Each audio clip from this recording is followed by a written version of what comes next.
It was my big day, my first day in a real recording studio. Kay called me that morning to tell me that something went wrong with the track, so we would have to focus on first impressions only. It was weird because he was supposed to give me the tracks a week before that so I could practice, but I just decided to go in and do my thing. When we got there, the recording engineer asked, "Oh, are we using auto-tune?" And I said, "No." I already felt insulted by him saying that. He was this basic white dude who also asked if we were going to order Chick-fil-A later. I said no because they're homophobic. We started on my lead vocal. I did a little warm-up first, and then I did my first take. It felt okay, but not quite what I wanted, so I asked them to play it back so I could give myself notes. I wanted to record the whole thing all the way through in one take, but Kay kept saying we should break it up into sections. I felt insulted by that idea, so I just said no and asked to do it again and again. I got so tired by the third one that I asked what they thought so far. Then the recording engineer guy started saying, "Oh, you're a little flat here and a little sharp here."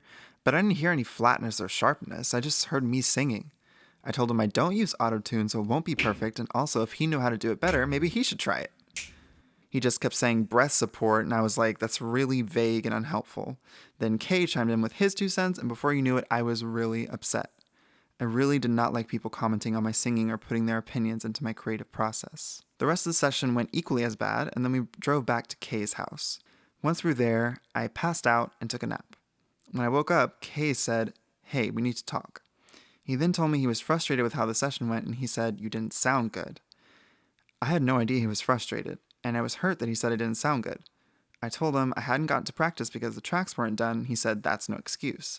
I said okay, but he was equally responsible for the session not going well. He said he was canceling the next one, and I was devastated. I said, "You don't think I can do it better next time?" And he said no. So I left, extremely upset, and when I came home, my parents asked me what was wrong, and I said I didn't want to talk about it. The next morning, I woke up and wrote Kay a letter. He wanted me to come over and sign a split sheet with him to protect both of our rights on the songs. I went over and signed it, even though I didn't really need to. I thought it would protect me, but in reality, he did nothing on those songs, and gave him the letter. That was basically goodbye, even though I thought we would come back to finish the songs eventually. And I realized it was supposed to be an album. Woe is me. And I realized I needed to do it by myself, for myself, and of myself. I also found out that shortly after these recording sessions, Kay got attacked by dogs. He said he had to wear an eye patch and he wasn't sure when he was coming back to music. I just thought, that's what you get. For more than a year after that, I had an intense fear of just standing in front of a microphone.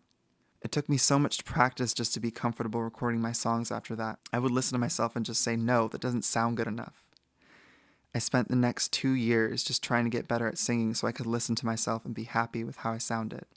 Fast forward to today, and I'm a lot more confident about recording my voice, but I'm still very wary of letting anyone into my recording process.